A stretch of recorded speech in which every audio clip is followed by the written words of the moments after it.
Martha, this is round 2. Why? Why go into leadership again? For the same reasons that I did it the first time. You know, if you feel passionate about something and you know that you can contribute and you know that you can do a good job, then that's what you need to do. And in this case now for the Liberal Party, it's even more of an issue because in 2006 we just elected a Harper government. You know, we were worried about it, but here we were in our leadership and we were, you know, doing our thing. But we're in 2013. We now know what Harper government looks like and we're not happy about it. We have until 2015 to actually do what we need to do because the history of the Liberal Party is so strong in this country. We've done so much that's wonderful. I want us to do that again. I'm a Liberal. I don't want a Harper government. I don't want a Mulcair government. I want a Liberal government. So 2015 is going to be a big deal. But in this leadership, my view is we don't have any chances left in the bucket. We've had a bit of a challenging few years. And so if we don't do this right, I think we're in really deep trouble. If we do this right, I think it could be amazing for us. You know, I use my example of Frank McKenna in 1985 in New Brunswick. If the federal Liberal Party can do what the New Brunswick Liberals did in 1985, electing a strong, you know, solid, experienced, he's a guy, I'm not a guy, but you know, understand person, who then, you know, pulled the team together and did an incredible amount of work on the ground for 2 years. They won every single seat in the legislature in 1987. It was a bit unusual for sure, but the theory applies. That's what the Liberal Party of Canada needs to do. It's nothing personal, but this is not about celebrity. And celebrity would not have done what McKenna did. Frank was not a celebrity, but he was fabulous. And the Liberal Party of Canada has to understand, I feel, has to understand that too. So why do it a second time? Same reasons in 2000 as in 2006, but far more is at stake. Looking at that, I mean, huge obstacles and huge challenges. A is to redefine what the Liberal Party is. And secondly is to bring those regions together that are so polarized at this moment in time. How do you do that? I go back to my McKenna example. You know, he spent 2 years on the ground, going community after community, saying, I want to have a discussion with the most respected people here, regardless of party, regardless of language. I want us to have a chance to talk about how we find the right solutions for the challenges facing this province.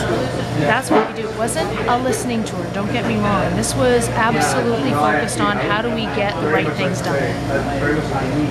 You know, as Liberals, we've talked about listening. I mean, goodness, we listened in 2006. We've listened. We've done tours. We've listened. Listening should always be done. It shouldn't be It shouldn't be stopped. It should always be a part of who you are. But right now, Canadians want us to actually get something done. That's going to be a huge part of dealing with that challenge. But you know, acknowledging that Canada is bigger than New Brunswick, the theory still applies. You know, we saw the result in the Calgary by-election. There is a huge antipathy towards Stephen Harper among Albertans. They are desperate for an alternative, right? That's our job, is to fill that vacuum that is so clearly there. The interior of British Columbia, Saskatchewan, in Manitoba, in rural Ontario. Goodness, I spent half of my life in rural Ontario. You know, we've done things not so well sometimes, and particularly in taking people for granted. We have to go out and say, we're not taking you for granted anymore. We need to have you involved in finding those solutions. And what are you hearing from Canadians? I mean, you know, what are you hearing that can be concrete that you put into policy and move this country forward? It's amazing. It's not partisan at all. You know, people, and this whole supporter category is really interesting because there are a lot of people out there who aren't really partisan. They don't like the idea of joining a party, you know, so being able to sign in as a supporter, you don't join the party, it's free online, allows people to participate. But that's what I'm hearing. People are so tired of partisan bickering, partisan politics, but they want the fundamentals. They want economic responsibility. They get competition. They get rewarding hard work. They get, you know, the importance of creativity and innovation, and that should be rewarded. That's all good. They understand fiscal prudence. I mean, we all understand taxation, but we don't want government to waste it. We want it to be spent well, right? but we also don't want to break the bank. I'm way more fiscally prudent than Stephen Harper, but quite honestly, that's not that hard to do, given their spending habits over the last 6 years. So people want us to be smart with our tax money. They want us to do the right things economically. Most Canadians understand that our future lies in embracing global opportunities, so let's bring it on. There's a sense of confidence. But we want it to be prosperity with purpose. We're Canadians, right? So we want equality of opportunity. We know that it's not right for my sister, who teaches in a small town in rural Ontario, to have, as she says to me, every day I have 3 or 4 kids come to class, an hour late, in their jammies. I know they haven't had breakfast. They probably didn't have supper the night before. How can I teach those kids, right? Equality of opportunity is critical to this country, and we don't yet have it.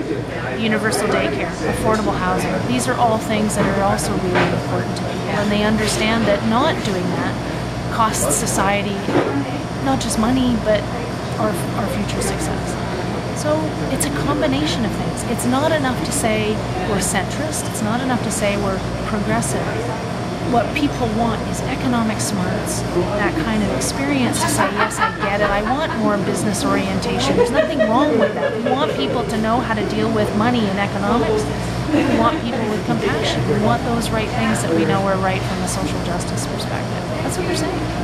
But we haven't offered that. Not in a while. We just need to do it again.